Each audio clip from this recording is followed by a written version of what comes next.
الحمد لله وكفى والصلاة والسلام على سيد الرسل وخاتم الأنبياء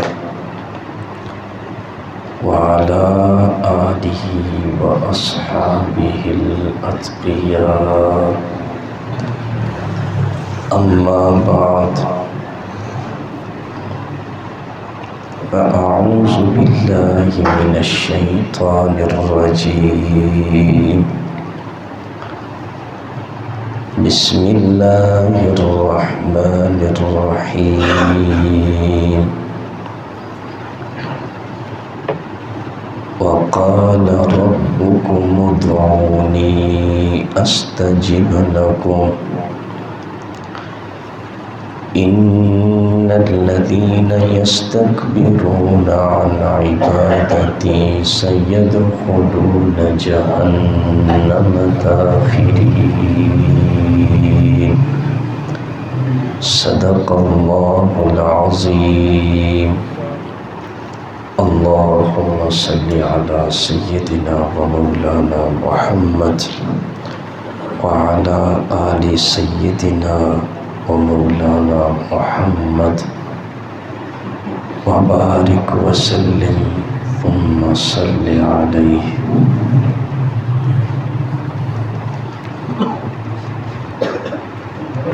رمضان المبارک کا مقدس مہینہ اپنی منزل کی طرف رواں دواں ہے.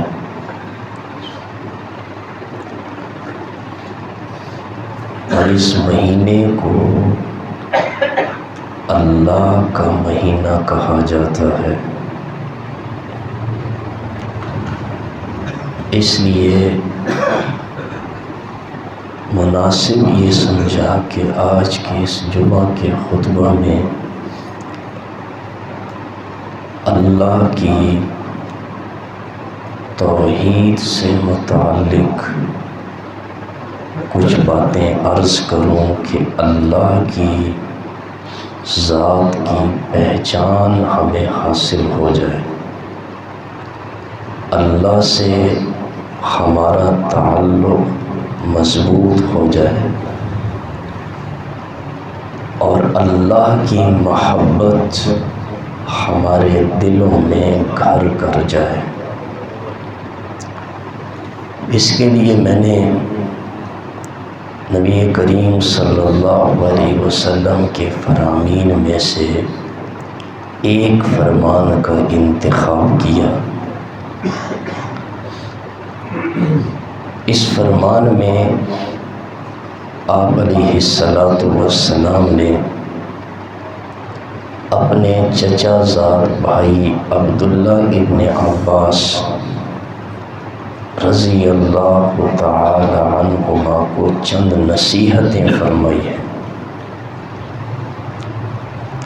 بظاہر دیکھا جائے تو یہ نصیحتیں عبداللہ ابن عباس سے فرمائی، لیکن فی الحقیقت آپ علیہ السلام نے ان کی وساطت سے یہ تمام مسلمانوں کو نصیحتیں فرمائی ہیں. اور یہ ہدایات، یہ نصیحتیں بڑی جامع ہیں.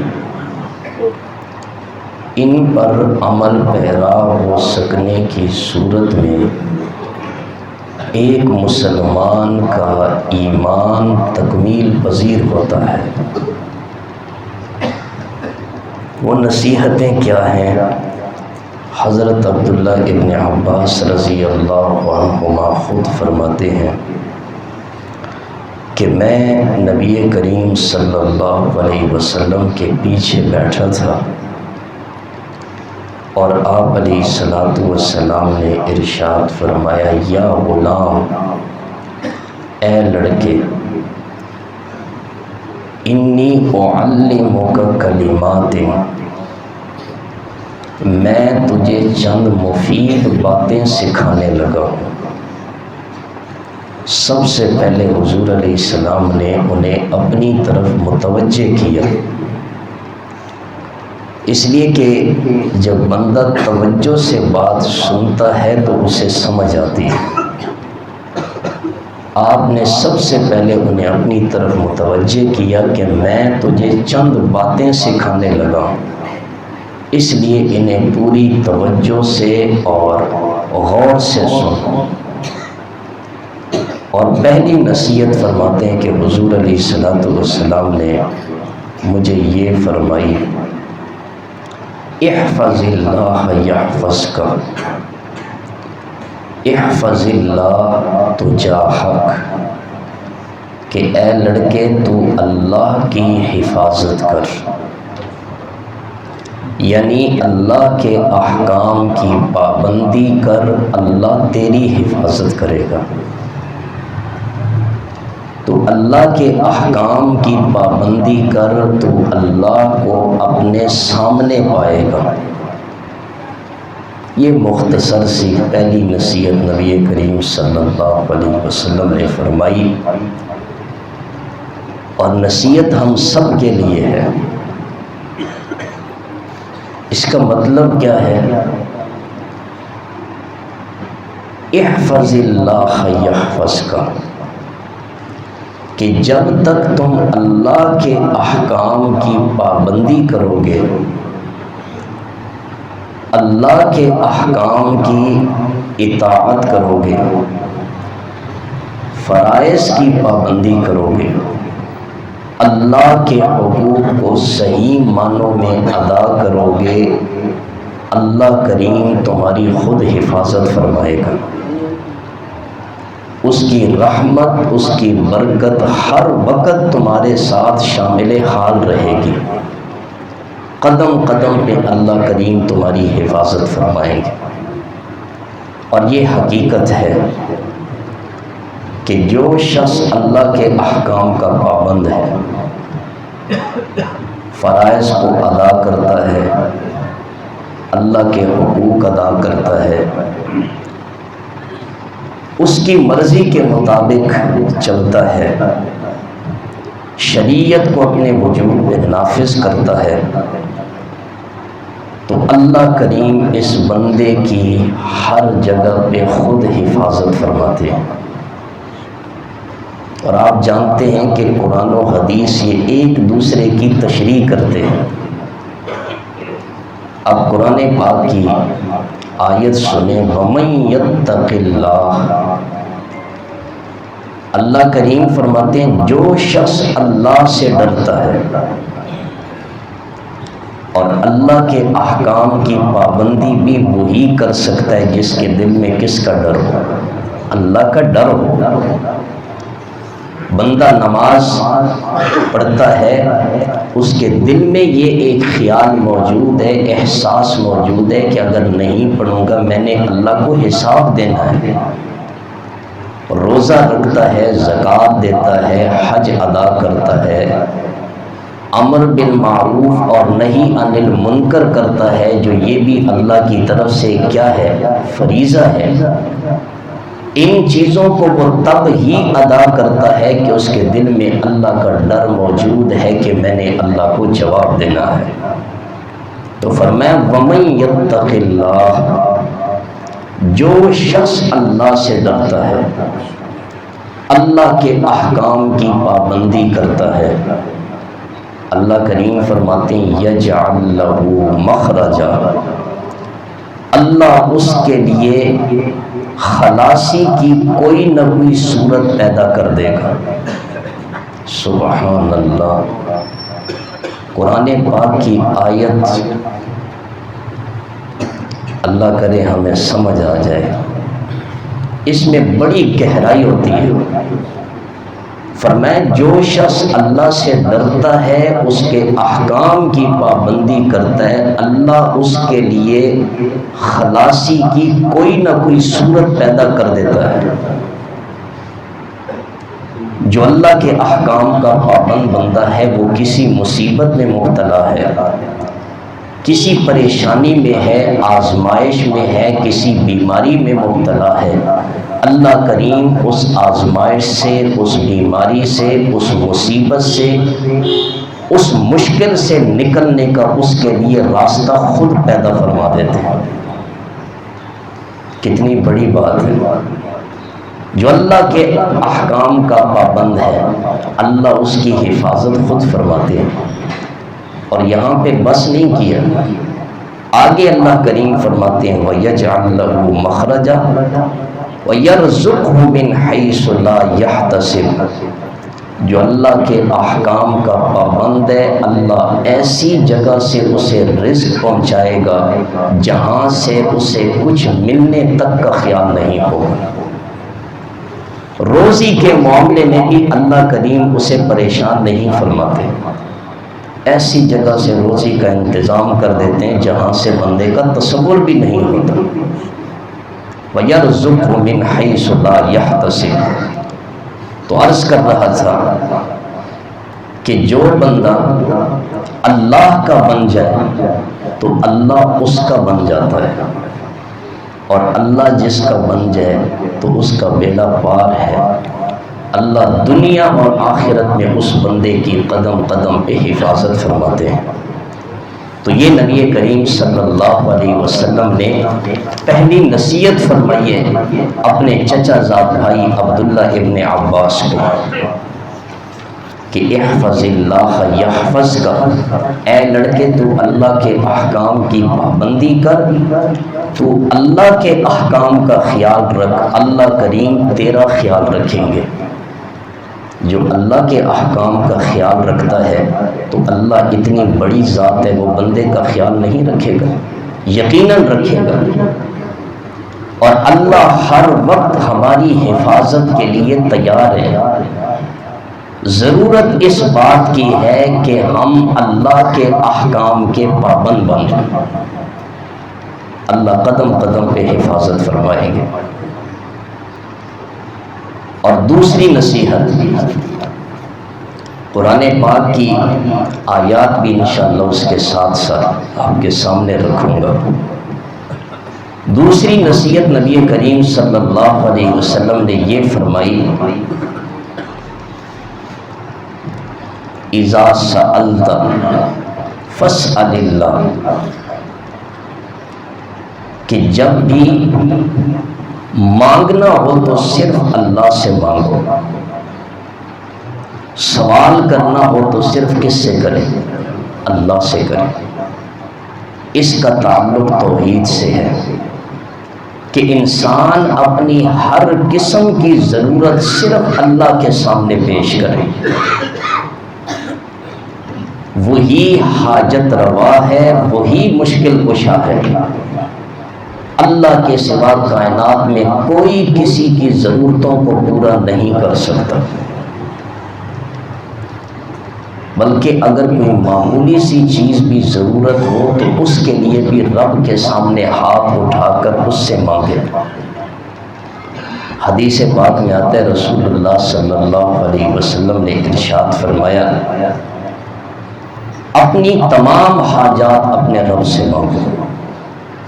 کتنی پیاری حدیث ہے، اپنی تمام حاجات اپنے رب سے مانگو، حتیٰ کہ جوتی کا تسمہ ٹوٹ جائے تو وہ بھی رب سے مانگو۔ اور آگے حضور نے کیا فرمایا، حتیٰ کہ تمہیں نمک کی ضرورت پڑے تو وہ بھی اپنے رب سے مانگو۔ کیوں؟ اس لیے کہ بڑی سی بڑی ضرورتوں سے لے کر چھوٹی سی چھوٹی ضرورتوں تک کو پورا کرنے والا صرف اللہ ہے۔ جب ضرورتیں پوری کرنے والا اللہ ہے تو بندہ ضرورت پوری کرنے کا سوال بھی کس سے کرے؟ اللہ سے کرے، اللہ سے مانگے۔ اور یہ بھی یاد رکھیں کہ جو شخص اللہ سے مانگتا ہے اللہ کریم اس کے ہاتھوں کو کبھی خالی بھی نہیں لوٹاتے۔ یہ تو ہماری کمزوری ہے، ہم کہتے ہیں ہماری دعائیں قبول نہیں ہوتی، میں نے بڑا مانگا ہے پر یہ چیز مجھے ملی نہیں ہے۔ انسان کتنا نادان ہے، کاش اسے یہ اللہ کی توحید سمجھ آ جائے کہ اللہ تعالیٰ مومن بندے کی دعاؤں کو کبھی رد نہیں کرتے۔ کبھی رد نہیں کرتے۔ حدیث پاک میں آتا ہے نبی علیہ الصلوۃ والسلام نے ارشاد فرمایا جب بندہ اللہ سے مانگتا ہے، سوال کرتا ہے، یا تو اللہ کریم نقد اس کی جزا اسی وقت دے دیتے ہیں۔ دوسری صورت، بندہ اللہ سے مانگتا ہے وہ نعمت نہیں ملتی، اللہ کریم اس نعمت کے بدلے میں بندے سے آنے والی مصیبت کو ٹال دیتے ہیں۔ اور تیسری صورت، بعض اوقات دنیا میں بندے کی وہ دعائیں جو اس نے کوئی نعمت مانگی ہے یہاں نہیں ملتی، اللہ ان دعاؤں کو ذخیرہ کر لیتے ہیں، قیامت کے دن اللہ کریم اس کے بدلے میں اعلیٰ سے اعلیٰ جگہ عطا فرماتے ہیں۔ اس لیے حدیث میں آتا ہے قیامت کے دن ایک بندہ آئے گا تو اللہ کریم فرمائیں گے یہ تیری دعائیں ہیں جو میں نے جمع کر کے رکھی تھی، اور اسے جنت میں داخل فرمائیں گے تو وہ کہے گا کاش دنیا میں میری کوئی دعا قبول ہی نہ ہوتی، دنیا تو عارضی تھی، کاش اللہ ساری میری دعائیں یہاں کے لیے جمع فرما لیتا۔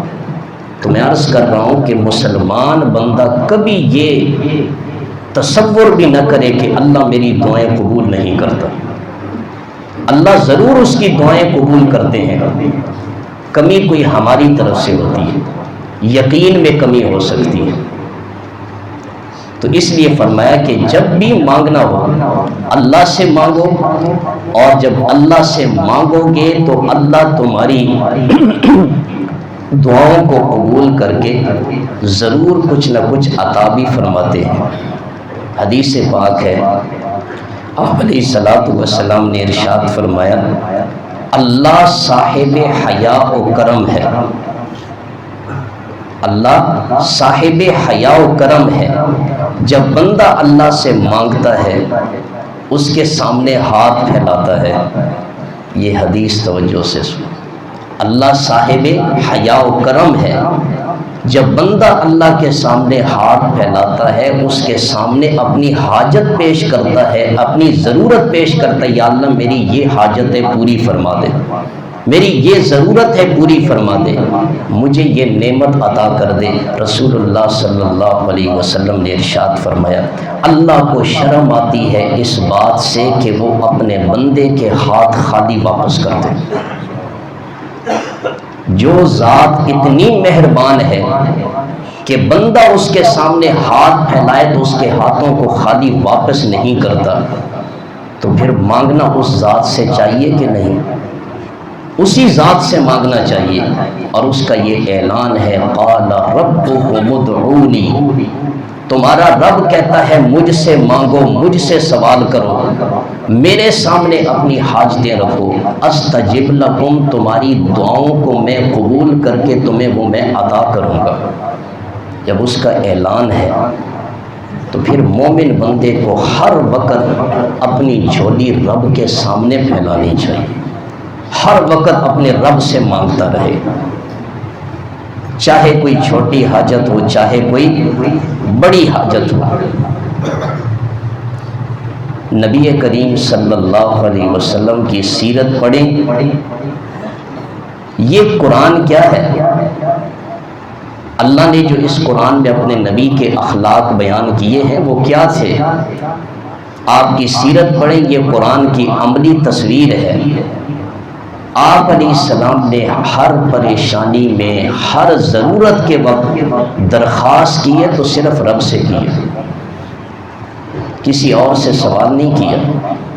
اور نبی امت کے لیے کیا ہوتے ہیں؟ نمونہ ہوتے ہیں۔ ہمیں سبق دیا کہ میرے امتیوں، تمہیں زندگی کے کسی موڑ پر کسی چیز کی ضرورت پڑے تو تم صرف اپنے رب سے سوال کیا کرو۔ اور حضور نے ساتھ یہ بھی فرمایا من لم یسأل اللہ یغضب علیہ، جو اللہ سے نہیں مانگتا اللہ اس سے ناراض ہوتا ہے۔ وہ کیسی ذات ہے؟ آپ دیکھیں کسی بندے سے سوال کریں، ایک دفعہ سوال کریں گے وہ دے دے گا، جب بار بار سوال کریں گے اس بندے کے دل میں نفرت آ جاتی ہے، یہ کیا میرے پیچھے پڑ گیا، ہر وقت مانگتا ہی رہتا ہے۔ بندے سے بار بار مانگے تو ناراض ہوتا ہے، اللہ سے بار بار مانگے تو اللہ خوش ہوتا ہے۔ کیوں؟ اس لیے کہ اسے پتہ ہے کہ ہر چیز کا مالک ہوں، میرا بندہ مجھ سے مانگ رہا ہے، اللہ اس کے مانگنے پہ خوش ہوتے ہیں۔ اس لیے جو لوگ آج نادان مخلوق سے مانگتے ہیں، چاہے زندوں سے مانگتے ہیں چاہے مردوں سے مانگتے ہیں، ان سے خدا ناراض ہے، اور جس سے اللہ ناراض ہو جائے اس کا کوئی ٹھکانہ نہیں ہے۔ اس لیے ایک حدیث پاک سنانے لگا ہوں، طویل حدیث ہے، ایک حصہ سناتا ہوں۔ آپ علیہ السلام نے فرمایا، میں 3 چیزوں پر قسم کھاتا ہوں، ان میں سے ایک یہ ہے کہ جو بندہ مخلوق سے سوال کا دروازہ کھولے گا، اللہ اس کی غربت کو، اس کی تنگی کو ہمیشہ کے لیے اس پہ لکھ دے گا۔ یہ بندہ ہمیشہ بھوکا رہے گا جو مخلوق سے مانگتا ہے، تو اللہ اس سے ناراض ہے، اس لیے اس پہ غربت کا دروازہ ہمیشہ کے لیے کھول دیا۔ من لم یسأل اللہ یغضب علیہ، جو اللہ سے نہیں مانگتا اللہ اس سے ناراض ہوتا ہے۔ اور مسلمان کو صرف کس سے مانگنا چاہیے؟ اللہ سے مانگنا چاہیے، اللہ سے سوال کرنا چاہیے۔ یہ نبی کریم صلی اللہ علیہ وسلم نے دوسری نصیحت فرمائی اپنے چچا زاد بھائی عبداللہ ابن عباس کو، اور تیسری نصیحت وہ یہ ہے کہ آپ علیہ السلام نے فرمایا، اذا استعنت فاستعن باللہ، جب مدد مانگنی ہو تو مدد بھی صرف کس سے مانگو؟ اللہ سے مانگو۔ کتنی خوبصورت حدیث ہے۔ میں نے عرض کیا یہ اللہ کا مہینہ ہے، ہمیں پتہ تو چلے ہمیں اللہ سے مانگنا کیسے،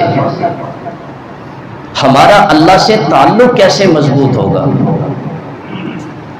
جب مدد مانگنی ہو تو صرف اللہ سے مانگو، اور یہ یاد رکھیں کوئی بھی پریشانی ہو، کوئی بھی مشکل ہو، تو اس مشکل کے حل کے لیے مدد کرنے والی ذات اکیلے اللہ کی ہے۔ اسباب کے درجے میں آپ مخلوق سے مدد مانگ سکتے ہیں، یہ مسئلہ سمجھ لیں۔ اسباب کے درجے میں ایک بندہ راستے پہ جا رہا ہے، کوئی بھاری چیز ہے، کسی دوست سے کہتا ہے، ساتھی سے کہتا ہے یہ چیز مجھے اٹھا کر دے دیں، یہ بھی تو مدد ہے، لیکن اسباب کے درجے میں ہے، یہ جائز ہے۔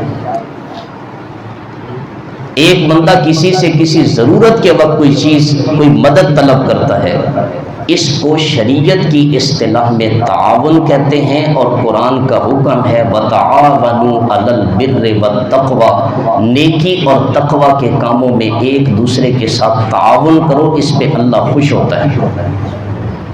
اور ایک ہے استعانت، بغیر اسباب کے، جہاں پہ کوئی سبب نہ ہو وہاں پہ انسان کی مدد کرنے والی ذات صرف کس کی ہے؟ اللہ کی ہے، جہاں کوئی ظاہری سبب نہ ہو۔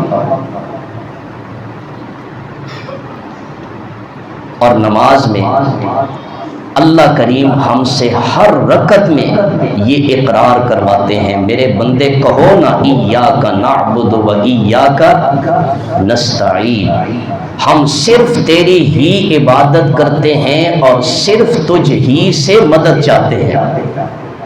ہر رکعت میں کہتے ہیں یا اللہ تجھ سے مدد چاہتے ہیں، یا اللہ ہر مشکل میں، ہر پریشانی میں تو میری مدد فرما۔ لیکن بندہ کتنا نادان ہے، کتنا کمزور ہے، دن میں 5 مرتبہ مسجد میں آ کے نماز بھی پڑھتا ہے، زبان سے کہتا بھی ہے یا اللہ تجھ سے ہی مدد چاہتے ہیں، باہر جا کر پھر مخلوق سے مدد مانگنے لگ جاتا ہے۔ اس کا مقصد یہ اسے نماز کا مفہوم ابھی تک سمجھ ہی نہیں آیا۔ نماز کا مفہوم سمجھ آ جائے تو مسلمان اکیلے اللہ سے مدد مانگے۔ اور انبیاء کو دیکھیں، انبیاء نے ہر مشکل میں مدد مانگی تو صرف کس سے؟ اللہ سے مدد مانگی۔ نبی کریم صلی اللہ علیہ وسلم کو دیکھیں، بدر کے میدان میں رو رو کر اللہ سے مانگتے ہیں یا اللہ ان 313 کی تو مدد فرما، اگر تو نے ان کی مدد نہ فرمائی یہ ہلاک ہو گئے تو اس دھرتی پر تیرا نام لینے والا کوئی نہیں ہوگا۔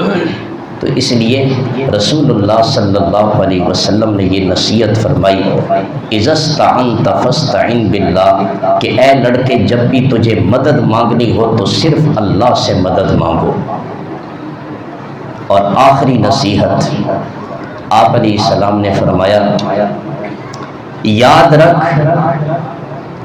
رکھ ساری دنیا جمع ہو کر بھی تجھے کوئی فائدہ پہنچانا چاہے تو وہ تجھے فائدہ نہیں پہنچا سکتی سوائے اس کے جو اللہ نے تیرے لیے مقدر کر رکھا ہے۔ اور ساری دنیا مل کر تجھے نقصان پہنچانا چاہے تو ساری دنیا مل کر تجھے نقصان نہیں پہنچا سکتی سوائے اس کے جو اللہ نے تیرے مقدر کر رکھا ہے۔ اس میں آپ علیہ السلام نے توکل کی طرف اشارہ کر دی کہ مسلمان بندے کو جہاں بھی کوئی فائدہ پہنچتا ہے وہ بھی اللہ کی طرف سے ہے، اور اگر اسے کوئی نقصان بھی پہنچتا ہے تو اللہ کی طرف سے ہے۔ اللہ نہ چاہے تو مخلوق میں سے کوئی کسی کو نفع نقصان نہیں پہنچا سکتا، اللہ ہی ہے نفع نقصان پہنچانے والا۔ باقی رہ گئی اسباب کی بات۔ اسباب جو ہم اختیار کرتے ہیں تو یہ اسی اللہ کا حکم ہے۔ ایک بندہ دکانداری کرتا ہے، تاجر ہے، یہ روزی کمانے کا ایک سبب ہے۔ ایک بندہ ملازمت کرتا ہے، یہ روزی کمانے کا ایک سبب ہے۔ ایک بندہ محنت مزدوری کرتا ہے، یہ روزی کمانے کا ایک سبب ہے۔ بندہ اس سبب پہ بھروسہ نہ کرے، حقیقت میں بھروسہ کس کی ذات پہ کرے؟ اللہ کی ذات پہ کرے۔ اس لیے اکثر یہ مثال عرض کرتا ہوں، آپ دیکھ لیں اگر ایک تاجر صحیح معنوں میں اللہ کی ذات پہ توکل کرے تو وہ کبھی اپنے رزق کے معاملے میں پریشان نہیں ہوگا۔ بازار میں 10 سے 20 دکانیں ہیں، کپڑے کے تاجر بیٹھے ہیں، شام کو حساب کرتے ہیں، کسی نے 1 لاکھ کمایا ہے، کسی نے 10,000 کمایا، کسی نے 5,000، ایسا بھی ہے جس کو 1 آنا بھی نہیں ملا۔ اسباب سب نے اختیار کیے کہ نہیں کیے، لیکن رزق کس نے دیے؟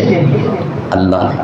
اللہ نے بتانا چاہا میرے بندے تیرا کام ہے اسباب اختیار کرنا، یاد رکھ نتیجہ میرے ہاتھ میں ہے، میں چاہوں تو تجھے نفع پہنچاؤں، میں نہ چاہوں تو تجھے نفع سے محروم رکھوں۔